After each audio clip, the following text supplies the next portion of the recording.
Everyone, आज मैं आपके साथ प्रीवियस ईयर का क्वेश्चंस डिस्कस करने जा रही हूँ टीचिंग एप्टीट्यूड का। ओके, तो ये 2019 का क्वेश्चन है। तो किसी लोकतांत्रिक कक्षा में एक अध्यापक का कार्य क्या है? बिना किसी सलाह और हस्तक्षेप विद्यार्थियों को पूर्ण रूप स्वतंत्र चुनाव की अनुमति देना लोकतांत्रिक कक्षा में। तो विभिन्न विकल्पों में विद्यार्थियों को बताना कि कौन सा उनमें से बुद्धिमत्तापूर्ण चयन है। बढ़ते हुए विकल्पों के बीच बच्चों को चयन करने के लिए अधिक योग्य बनाना या विद्यार्थियों के द्वारा स्वयं के लिए चयन करना। तो इसका आंसर होगा विभिन्न विकल्पों में विद्यार्थियों को बताना कि कौन सा उनमें से बुद्धिमत्तापूर्ण चयन है। विद्यार्थियों को बताना ताकि उनमें खुद स्किल डेवलप कर सके। ओके, किसी विद्यार्थी की एक समस्या है, वह अध्यापक से पूछती है मैं क्या करूं? अध्यापक को क्या चाहिए? अध्यापक को क्या चाहिए? ऑप्शन आपका है अपनी क्षमता को ध्यान में रखते हुए विद्यार्थियों को प्रक्रिया मार्ग बताएं, ठीक है, या फिर विद्यार्थियों को बताना कि यदि वह उसके स्थान पर होता तो क्या करेगा। ठीक, और तीसरा है विद्यार्थियों से ऐसा प्रश्न पूछना जो उन्हें मेधावी निर्णय लेने में आवश्यक सूचना उपलब्ध कराए, या विद्यार्थियों से स्वयं को पहचानने के लिए कहना जिससे कि वह हल करने की क्षमता को पहचान सके। तो इसका आंसर होगा 4D।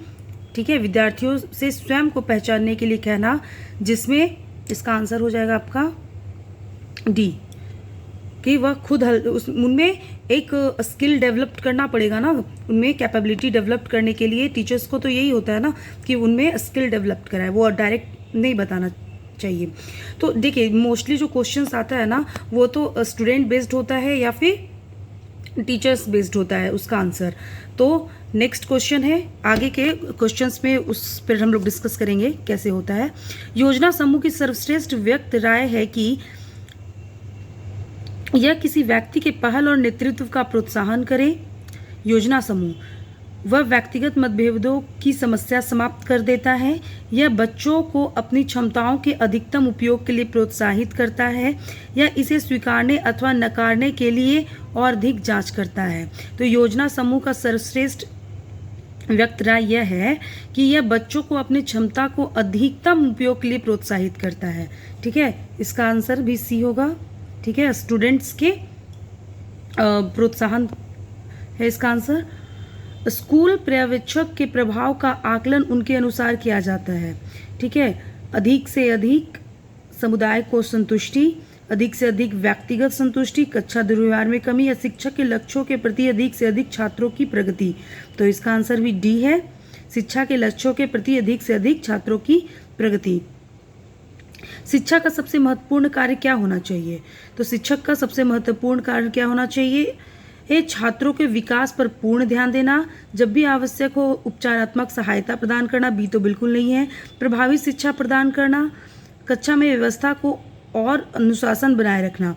तो शिक्षक का क्या हो सकता है? ए और सी में आप लोग फंस सकते हैं। तो प्रभावी शिक्षा प्रदान करना या विकास पर पूर्ण ध्यान देना। तो इसमें जो सबसे ज़्यादा स्ट्रॉन्ग ऑप्शन आपको दिख रहा है वही इसका आंसर होगा, वो है ए, छात्रों को जब पूर्ण विकास पर उनको ध्यान देना।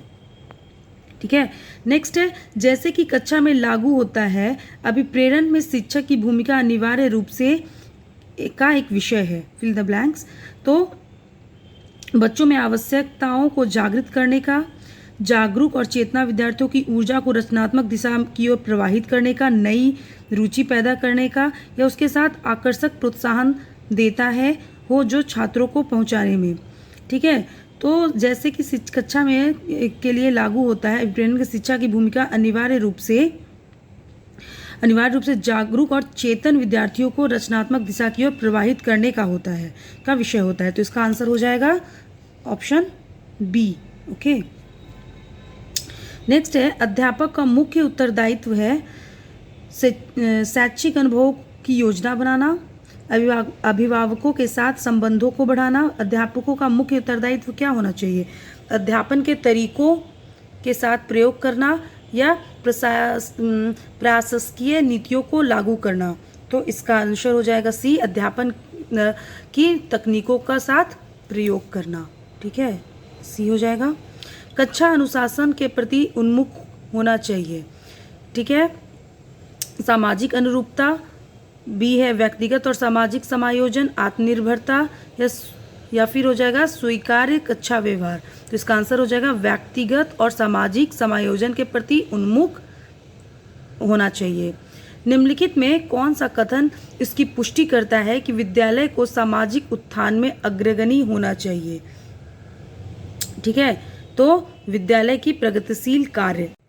निम्नलिखित में से किस कथन को स्वीकार नहीं किया जा सकता, नहीं स्वीकार किया जा सकता है? तो विद्यालय समाज में होने वाले बदलाव से अनिवार्य रूप से प्रभावित होते हैं, ये तो सही है। विद्यालय सामाजिक परिवर्तन के शक्तिशाली कारक होते हैं, ये भी सही है। देखिए, विद्यालय विघटन के प्रबल कारक हैं, विघटन का तो ये कारक नहीं हो सकता, यानी यही आंसर है सी। विद्यालय सांस्कृतिक प्रसार के सामाजिक माध्यम है, ये भी सही है। तो इसका आंसर क्या हो गया? सी।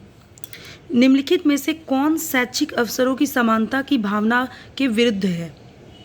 सरकारी विद्यालय तो है, सरकारी सहायता प्राप्त विद्यालय भी, नवोदय विद्यालय भी है। आश्रम विद्यालय इसलिए नहीं है ये कि कास्ट और रेस के बेसिस पर यहाँ एडमिशन होता है। विद्यालय अपने कार्यक्रमों के माध्यम से विद्यार्थियों को सहायता करता है। क्या सहायता करता है? सुसंस्कृति में घुलने मिलने में, दूसरी संस्कृतियों को अनदेखा करने में, सुसंस्कृति का विरोध करने में, या सुसंस्कृत बनाने में। तो विद्यालय का जो कार्यक्रम के माध्यम से विद्यार्थियों को सुसंस्कृत बनाने में सहायता करता है, हेल्प करता है। इसका आंसर हो जाएगा आपका डी। कक्षा अध्यापन का मुख्य उद्देश्य होना चाहिए। कक्षा अध्यापन का मुख्य उद्देश्य क्या होना चाहिए? शिक्षार्थियों में आत्मविश्वास बढ़ाना, कुछ पेशों के बारे में प्रशिक्षित करना, उन्हें उच्च कक्षाओं के लिए तैयार करना, या अधिगम का आसान बनाना। देखिए, सी और डी तो बिल्कुल नहीं है। अब ए और बी में कन्फ्यूज़न हो सकता है।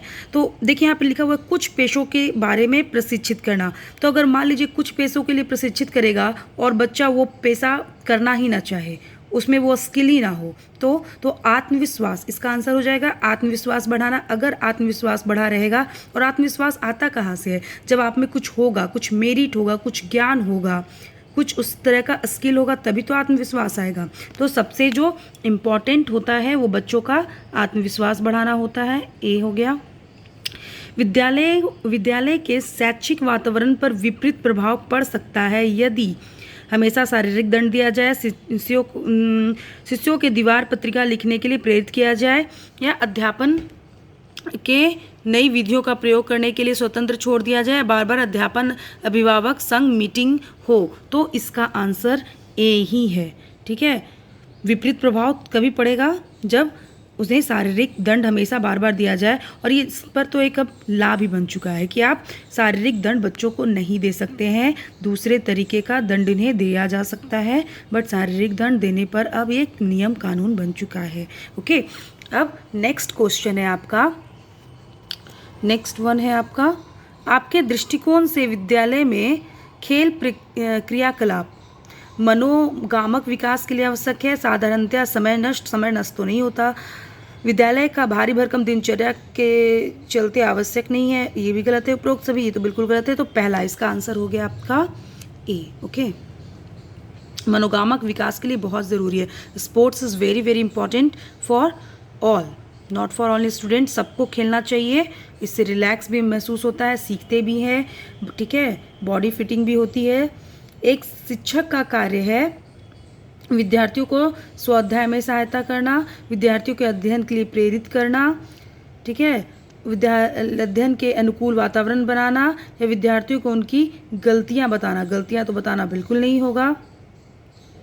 बाकी ए बी सी तीनों बहुत ही स्ट्रॉन्ग ऑप्शन है। विद्यार्थियों के लिए स्वाध्याय में सहायता करना, ठीक है, विद्यार्थियों के लिए अध्ययन के लिए प्रेरित करना, या उनके लिए अनुकूल वातावरण बनाना। तो इसका आंसर हो जाएगा सी। अगर वातावरण अनुकूल रहेगा ना तो वो खुद प्रेरित हो जाएंगे और खुद स्वाध्याय में उनको मन लगेगा। शिक्षा का मूल उद्देश्य क्या है? जीविकोपार्जन के लायक बनाना, विद्यार्थियों को नौकरी की तैयार करना, विद्यार्थियों को ज्ञान प्राप्त करने में मदद करना, या सर्वांगीण विकास को सुगम बनाना। तो इसका आंसर हो जाएगा डी, सर्वांगीण विकास को सुगम बनाना। कक्षा में सूचना आदान प्रदान और अधिक प्रभावशाली हो जाएगा यदि सूचना देने वाली कूट प्रणाली का प्रयोग करता हो जो कार्यकर्ता कूटनानुवाद कर सकता है, प्रेक्षक धीरे धीरे परंतु व्यवस्थित रूप से बढ़ता है, ग्राही प्राप्त करने के लिए इच्छुक हो या अनुकूल वातावरण, इसका आंसर भी है डी, अनुकूल वातावरण में किया जाता हो। अंकों के साथ पर ग्रेड प्रदान करने की सलाह क्यों दी जाती है? ग्रेड प्रदान करना आसान है, शिक्षण अध्ययन को सरल बनाएगा, शिक्षण की गुणवत्ता को बढ़ाएगा, मूल्यांकन में होने वाली गलतियों को कम करेगा।